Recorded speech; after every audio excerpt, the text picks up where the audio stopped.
মোৰ আজিৰ কাৰ্যসূচীত আমাৰ প্ৰথমে আমাৰ শোভাযাত্ৰাটো হ'ল। এতিয়া আমাৰ আছে আমাৰ মাৰাই পূজা আছে।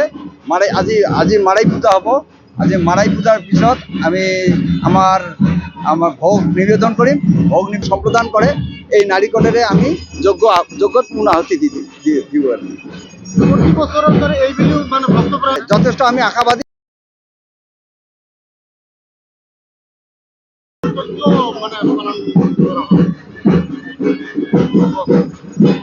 আচ্ছা, যজ্ঞটো ইয়াত উন্নতিৰ পথত আৰম্ভ হৈছে।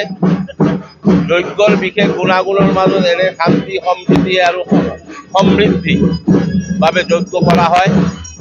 আৰু যজ্ঞৰ এটা উপকাৰ আমাৰ মাজত আছে। যজ্ঞৰ যি ধোঁৱা আকাশত উৰে, তাৰ দ্বাৰা যি পৰিৱেশৰ ওপৰত যি প্ৰভাৱ পৰে, তাৰ দ্বাৰা যি বৰষুণ হয়, সেই বৰষুণত মানুহৰ মাজত এটা শান্তিৰ বাতাবৰণ আনি দিয়ে। আৰু কৃষিকাজৰ ক্ষেত্ৰত মানুহে তাৰ পৰা উপকৃত হয়। এই সময়ত পানীৰ যথেষ্ট প্ৰয়োজন থাকে। আৰু আমি যজ্ঞ কৰাৰ পিছত পানীৰ প্ৰভাৱটো মেঘৰ ওপৰত যজ্ঞৰ ধোঁৱা মেঘৰ যি প্ৰতিক্ৰিয়া হয়, তাৰ বাবে আমি কৃষিজীৱী ৰাইজে তাৰ পৰা যথেষ্ট পৰিমাণে উপকৃত হওঁ। তিনিদিনীয়া যজ্ঞ ইয়াত অনুষ্ঠিত হয়। প্ৰতি বছৰে মাঘী পূৰ্ণিমাৰ দুদিন আগৰ পৰা যজ্ঞ আৰম্ভ হয়।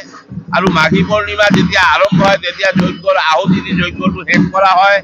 তাৰপিছত যজ্ঞৰ অগ্নি আমি নিৰ্বাপিত নকৰোঁ। এইটো নেচাৰেল কোৰ্চত ২.৫ দিন পিছত যজ্ঞ জুই এনে নুমি যাব। আৰু তাৰপিছত সেই ছাই, যজ্ঞৰ যি ছাই, সেই ছাই আমি ঘৰে ঘৰে লৈ যাওঁ, যাতে আমাৰ ঘৰতো শান্তি বিৰাজ কৰে। এইটো আমাৰ জনশ্ৰুতি আৰু প্ৰচলিত বিশ্বাস। আৰু এই বিশ্বাসৰ দ্বাৰা আমি অনুপ্ৰাণিত হৈ এই মন্দিৰৰ লগত ওতঃপ্ৰোতভাৱে জড়িত হৈ আছোঁ।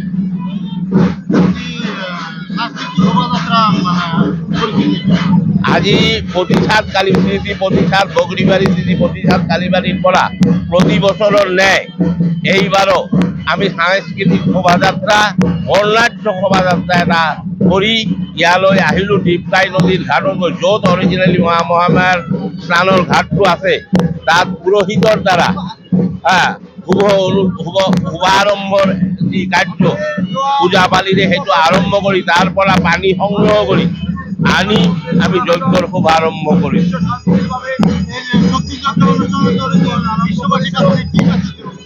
আজিৰ এই শক্তি যজ্ঞ অনুষ্ঠানৰ দ্বাৰা বিশ্ববাসীৰ মাজত শান্তি বিয়পাই পৰক, মানুহ শান্তিৰে থাকক, এই শুভ ভাতৃত্ববোধ মানুহৰ মাজত সৃষ্টি হওক, এই শুভকামনা লৈ এই অনুষ্ঠান আমি আৰম্ভ কৰোঁ। আৰু তাৰ বাবে এই অঞ্চলৰ জাতি ধৰ্ম বৰ্ণ নিৰ্বিশেষে সকলো সম্প্ৰদায়ৰ মানুহ আমি এটা সহায় সহানুভূতি আৰু সহযোগিতা প্ৰতি বছৰ পাই থাকোঁ। ইয়াত ইছলাম ধৰ্মী মানুহে প্ৰচুৰ পৰিমাণে আহে আৰু তেওঁলোকতো আমাৰ লগত অংশগ্ৰহণ কৰে আৰু তেওঁলোকো অত্যন্ত মানে আনন্দিত এই যজ্ঞত তেওঁলোকে যে আহি অংশগ্ৰহণ কৰি ইয়াৰ বাবে তেওঁলোকো আনন্দ আৰু গৰ্ববোধ কৰে।